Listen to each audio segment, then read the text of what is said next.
Nagot ni dating Pangulong Noynoy Aquino ang mga ipinunto ni Pangulong Duterte tungkol sa engkwentro sa Mama sa Pano noong Enero 2015 na ikinamatay ng 6 na po, kabilang na po ang SAF-44. Narito po ang report.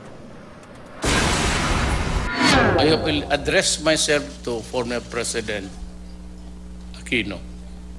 I do not have any quarrel with you. I do not want to disturb your life now that you are retired. And so with General Purisima and the others.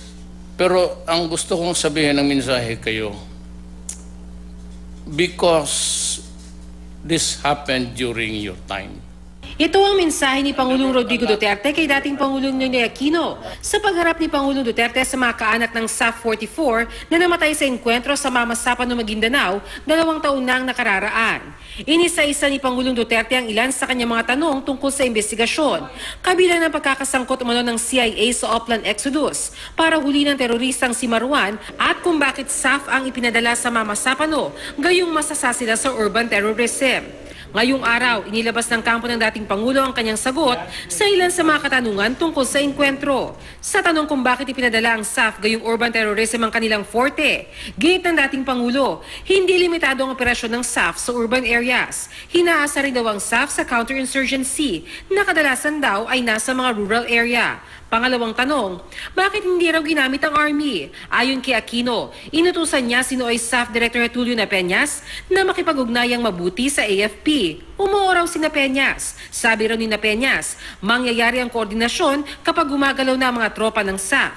Tumanggi raw dito si Aquino at nagsabing dapat may sapat na panahon para maiposisyon ang lahat ng tauhan. Yes sir pa rin daw ang sagot ni Napeñas. Pangatlong tanong, ano ang naging papel ng Amerika sa operasyon? Sa pagkakaunawa raw ni Aquino, tumulong ang Amerika sa equipment at hardware na pinanggalingan ng Intel. Wala raw siyang kausap na Amerikano sa operasyon.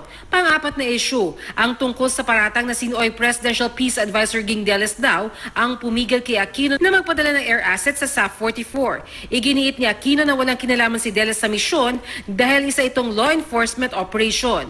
Panlimang tanong, bakit pinasok daw ni Aquino ang operasyon, gayong inilalagay niya sa peligro ang buhay ng mga SAF trooper at sa huli ay hindi sila padadalhan ng tulong. Giit ng dating Pangulo, maling sabihin na pinabayaan niya ang mga SAF trooper. May mga testigo raw na magpapatunay na binigyang diin niyang makipag-ugnayan ng PNP sa AFP at dapat ipatupad ang koordinasyon ilang araw bago ang operasyon. Kung nangyari lang daw ang kanyang mga iniutos na koordinasyon, hindi sana nalagay sa peligro ang buhay ng mga pulis. Sa huli, iginiit ang dating Pangulo na kung may kasalanan man siya bilang Pangulo noong panahong yun ay ang ni minsan, hindi niya naisip na magsinungaling sa kanya si Napeñas. Tinawagan ng GMA News si Napeñas para kunan ng panig, pero tumanggi siya magbigay ng anumang pahayag. Dati ng depensa ni Napeñas na sumusunod lang siya sa utos ng nakatataas sa kanya na si Noy PNP Chief Alan Purisima. Ayon naman sa Malacanang, hintayin na lang ang investigasyon ng Independent Commission na bubuuin ni Pangulong Duterte tungkol sa engkwentro. Hamon naman ni Justice Secretary Vitaliano Aguirre II, isinumite ng dating Pangulo sa investigasyon ng kanyang cellphone para masuri ang palitan ng text ni Aquino at Purisima noong kasagsagan ng bakbakan.